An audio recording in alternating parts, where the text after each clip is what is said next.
운동선수들이 흔히 이렇게 얘기를 해요. 정상에 올라가는 것도 어렵지만 그 정상을 지켜내는 것이 더 어렵다. 그런 얘기 들어봤나요? 네. 신앙도 똑같아요. 은혜 받은 것 중요하지만 그 은혜를 지키고 유지하는 게 더 중요하다는 거예요. 자, 은혜를 유지하는 게 쉽지가 않아요.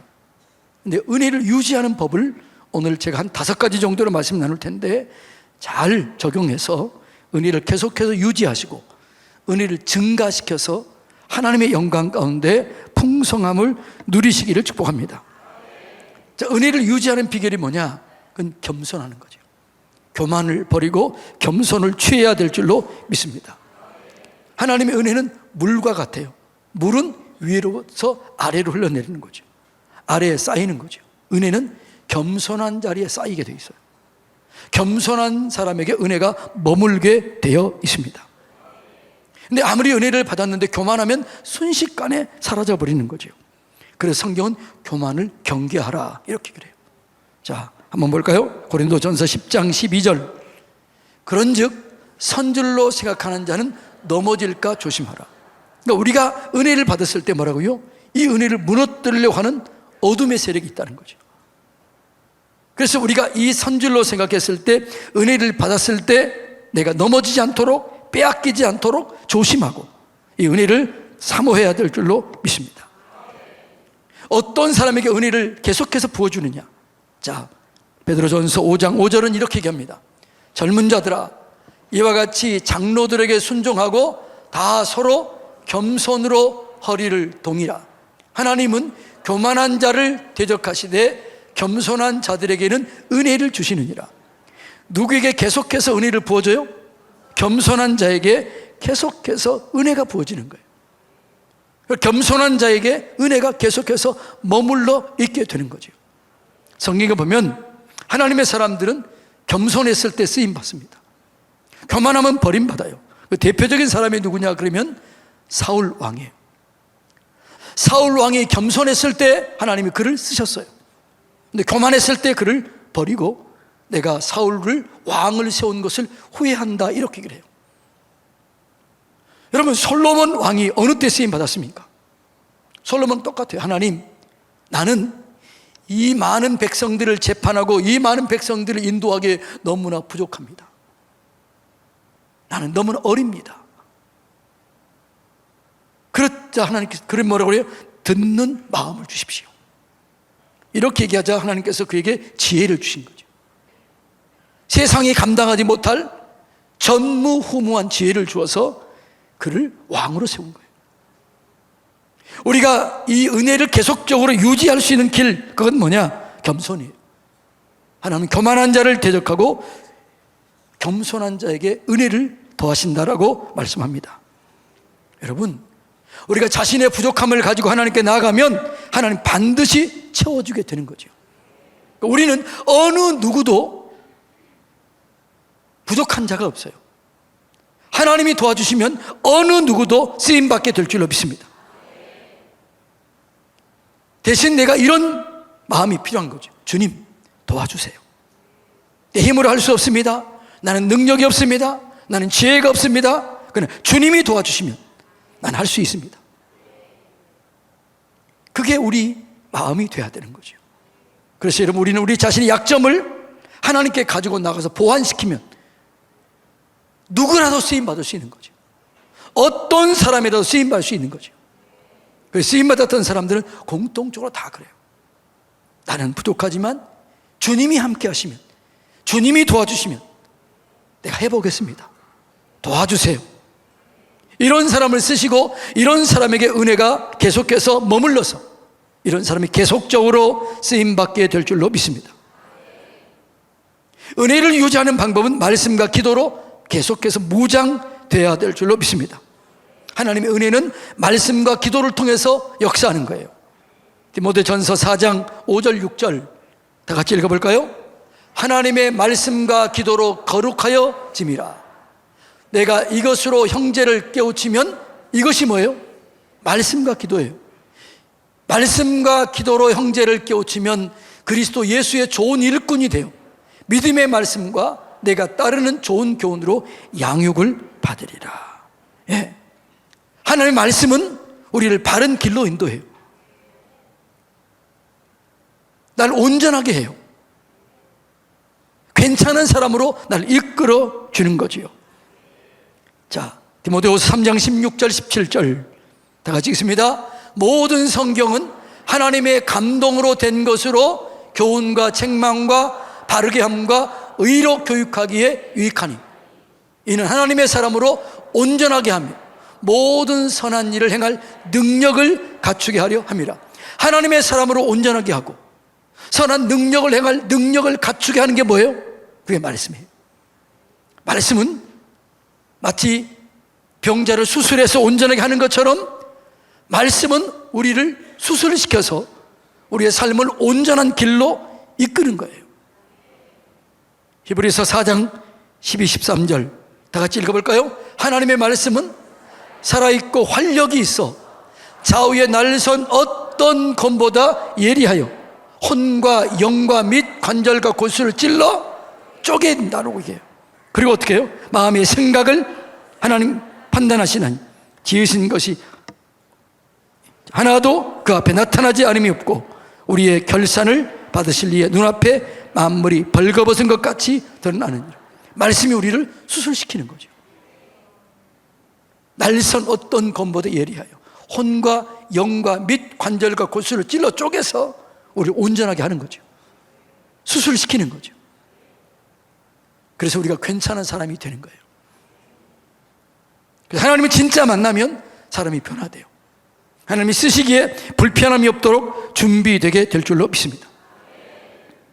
이게 말씀의 능력이에요. 그런데 이렇게 말씀은 우리를 온전하게 하고 거룩하게 하는데, 그런데 이렇게 살아낼 수 있는 능력은 우리 가운데 없어요. 이 말씀을 살아낼 수 있는 능력, 그 능력은 기도를 통해서 얻게 되는 거예요. 그래서 여러분, 말씀은 씨로 비유해요. 기도는 습도로 비유해요. 이 씨가 자라는 싹이 나기 위해서는 습도가 필요해요. 이 말씀을 내가 살아낼 수 있는 능력, 이 능력은 기도를 통해서 얻는 거예요. 기도할 때 시험을 이길 수 있는 거죠. 기도할 때 우리 자신을 이길 수 있는 거죠. 기도할 때 유혹을 이길 수 있는 거죠. 시험에 들지 않게 깨어 기도하라. 마음에는 원이로되 육신이 약하도다. 우리의 마음은 잘 살길 원해요. 바르게 살길 원해요. 온전하게 살길 원해요. 죄를 이기기를 원해요. 그런데 안 돼요. 그래서 기도하라는 거죠. 기도하면 영적인 능력을 얻게 돼요. 힘을 얻게 된다라고 말합니다. 예수님의 능력은 기도를 통해서 계속해서 부어진 거예요. 자, 예수님의 그 삶의 모습, 마가복음 1장 35절 다 같이 읽어볼까요? 새벽 아직도 밝기 전에 예수께서 일어나 나가 한적한 곳으로 가사 거기서 기도하셨다. 예수님 뭐라고요? 그의 라이프 스타일, 예수님의 삶의 스타일은 날이 밝기 전에 한적한 곳에 가서 기도한 거예요. 예수님의 사역은 사역이 끝나면 기도하는 자리로 가요. 성경의 다른 구절에서 뭐라고 그러냐면 습관을 쫓아 기도했다 이렇게 나와요. 예수님은 삶이 늘 기도로 채워진 삶이었습니다. 기도의 능력이 예수님께 부어진 거예요. 예수님이 산에서 기도하고 내려오는데 제자들이 어떤 사람이 제자들에게 귀신 들린 자기 자녀를 데리고 와서 우리 아들을 고쳐주세요. 불에도 넘어지고 물에도 넘어집니다. 생명이 위태롭습니다.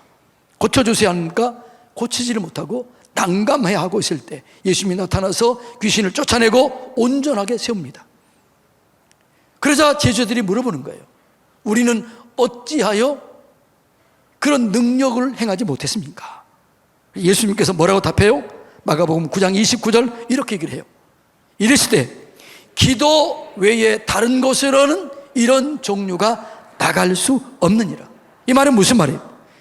기도가 능력의 근원이라는 거죠. 여러분, 우리가 기도하면 능력을 얻게 돼요. 귀신을 이길 수 있는 능력을 얻게 돼요. 우리 자신을 이길 수 있는 능력을 얻게 돼요. 유혹을 이길 수 있는 능력을 얻게 돼요. 예. 그러니까 하나님께 쓰임받았던 사람, 왕이나 선지자나 누구든지 기도를 통해서 능력을 공급받게 되어 있어요. 성경에서 가장 귀한 사역을 감당했던 사람 중에 하나가 다윗이에요.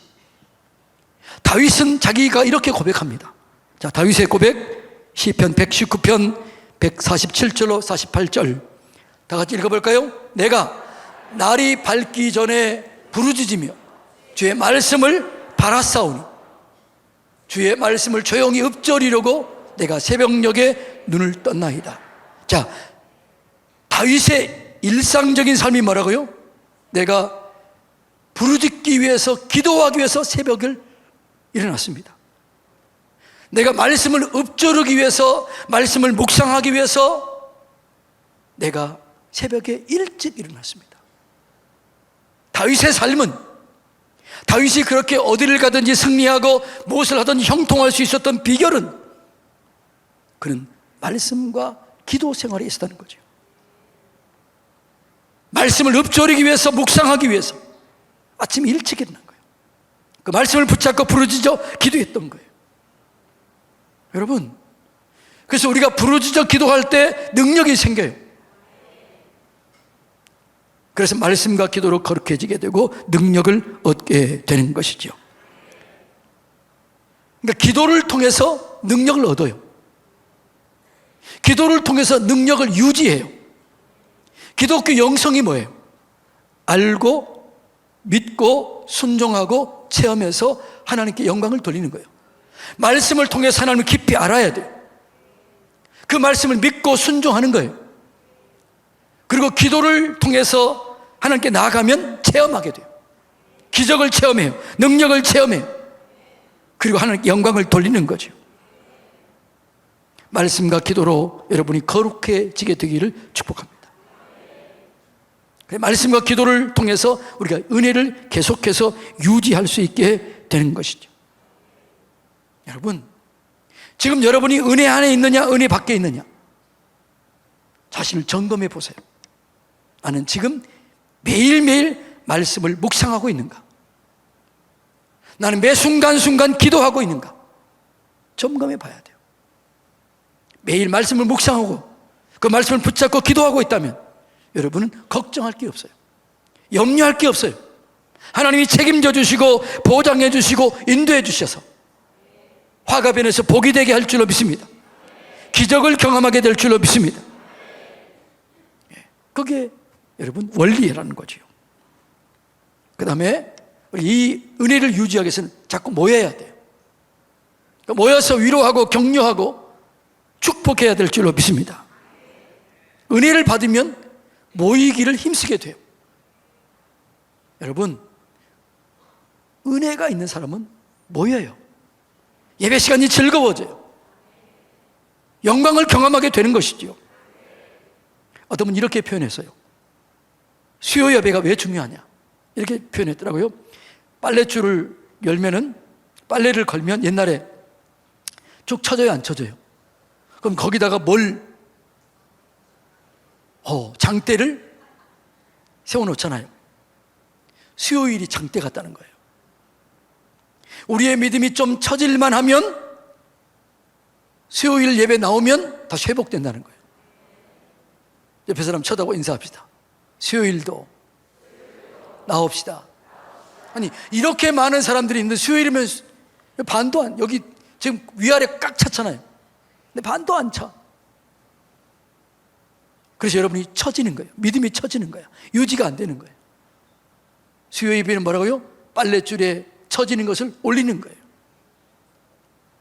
모이게 힘쓰는 거죠. 모여서 모여야 돼요. 사랑과 선행으로 격려해야 돼요.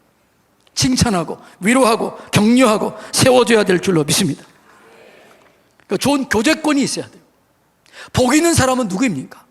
내 옆에 좋은 믿음의 사람이 있는 게 복이에요. 시편 1편 1절 다 같이 읽어볼까요? 복 있는 사람은 악인들과 어울리지 않아요. 죄인들과 어울리지 않아요. 오만한 자들과 어울리지 않아요. 복 있는 사람은 악인의 꾀를 쫓지 아니하고 죄인의 길에 서지 아니하고 오만한 자들과 함께 모이지 않아요. 교제권이 중요해요. 내 옆에 누가 있는가? 나는 누구와 어울리는가? 그게 여러분이에요. 여러분이 있는 사람이 여러분의 영적 상태를 말하는 거죠. 기도하는 사람 옆에 누가 와요? 감사하는 사람 옆에 누가 와요? 선교사 옆에 누가 와요? 다 이렇게 끼리끼리 오는 거죠. 내 옆에 누가 있는가? 한번 점검해 보시기를 주님의 이름으로 축복합니다. 모여서 뭘 해야 돼요? 축복해야 돼요. 격려해야 돼요. 세워줘야 돼요. 칭찬해줘야 돼요. 그리고 언어가 중요한 거죠. 축복하면 축복이 배가 됩니다. 칭찬하면 서로가 살아나게 됩니다. 그러니까 우리는 모일 때마다 모여서 위로하고 격려하고 칭찬하고 인정하고 세워주는 이 말이 너무 중요한 거죠. 그럼 살아나게 되는 거죠. 회복이 되는 거죠. 말이 중요한 거예요. 그러니까 모였을 때 그리스도인은 말이 너무 중요해요. 죽고 사는 것이 혀의 힘에 달렸나니 혀를 쓰기는 좋아하는 자를 그 열매를 먹으리라. 우리의 삶은 내가 하는 말로 이루어지게 되는 거죠. 민수기 14장 28절 다 같이 읽어볼까요? 그들에게 이르기를 여호와의 말씀에 내 삶을 두고 맹세하노라. 너희 말이 내 귀에 들린 대로 내가 너희에게 행하리라. 아멘. 하나님 뭐라고 그래요? 완곡하게 얘기해요. 내가 내 삶을 두고 맹세한다. 너희 말이 내 귀에 들린 대로 내가 너희에게 행하리라. 감사하면 감사하는 일이 이루어져요. 축복하면 축복이 내게 오는 거예요. 저주하면 그 저주가 내게 오는 거예요. 그러니까 여러분이 되고 싶은 말을 하세요. 얻고 싶은 말을 하세요. 자녀들에게 되기를 원하면 그 말을 하세요. 그럼 그대로 될 줄로 믿습니다. 예. 그리고 그 은혜를 내가 활용해야 돼요. 그 은혜가 증가될 줄로 믿습니다. 은혜를 뭐라고 받은 은혜를 실천해야 돼요. 삶으로 옮겨야 돼요. 한 가지만으로 옮기시기 바랍니다. 사용하시기를 축복합니다. 쓰면 쓸수록 강해져요. 영적 원리예요. 기독교 영적 원리, 성경의 영적 원리는 있는 자는 받아 넉넉하게 되고 없는 자는 있는 것마저 빼앗기게 되는 거예요. 마태복음 25장 29절 다 같이 읽어볼까요?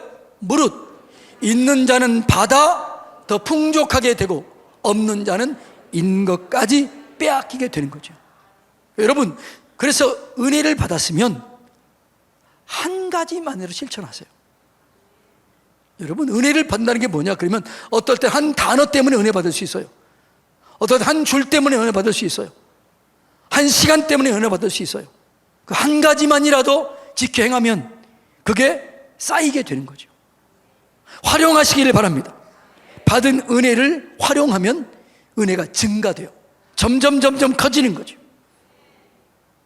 여러분은 이번 부흥회 때 뭘 받았나요? 한 가지가 뭔가요? 그 한 가지를 실행하면, 그 한 가지를 적용하면, 그 한 가지를 활용하면 그때 여러분의 삶이 변화되는 거죠. 하나씩 변화돼요.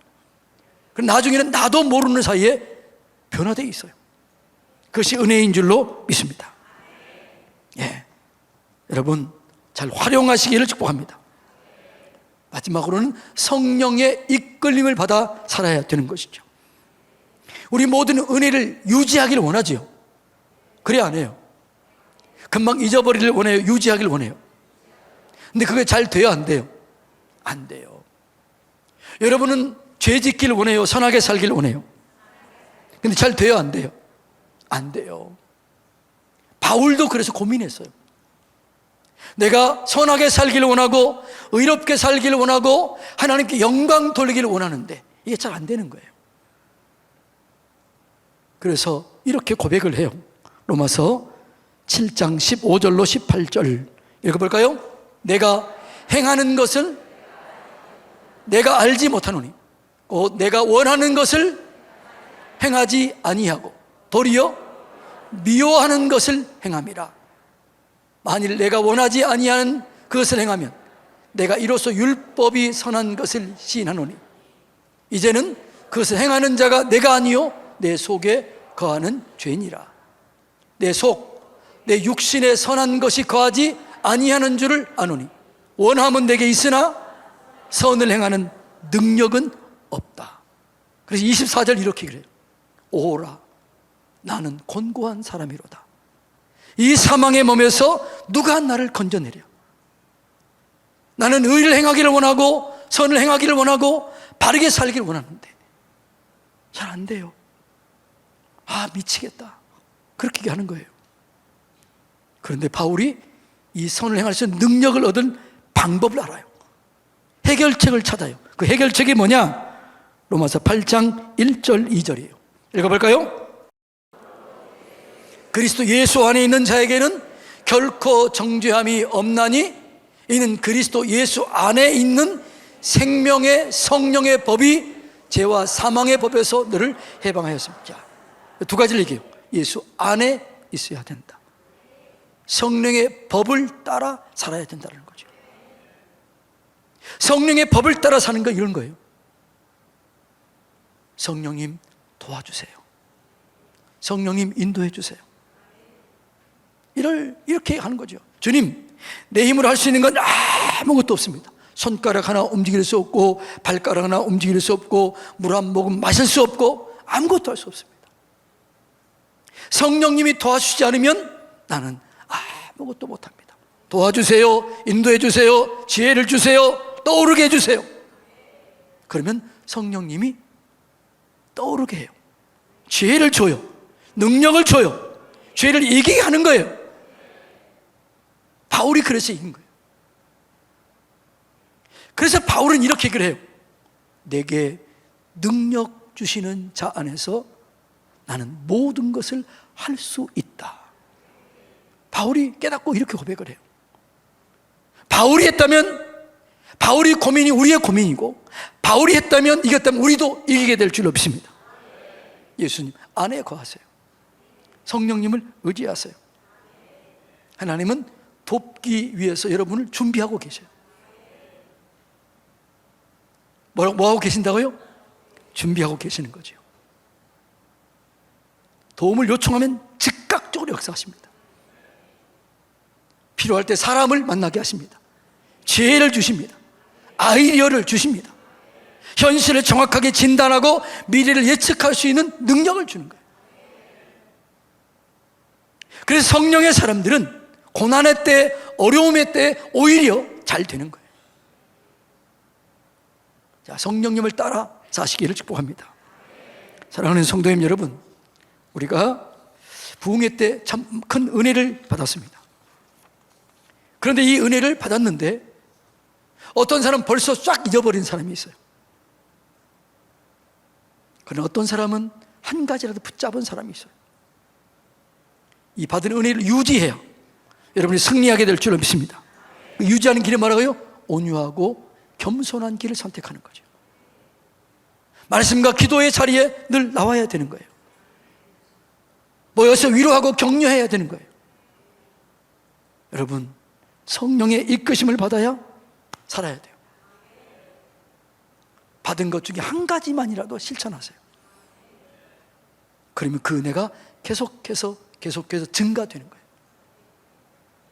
그래서 여러분들은 여러분도 모르는 사이에 와, 내가 어떻게 변화됐지? 어떻게 이런 축복을 받았지? 이런 고백을 하게 되는 거죠. 이런 은혜가 여러분 가운데 있게 되기를 주님의 이름으로 축복합니다.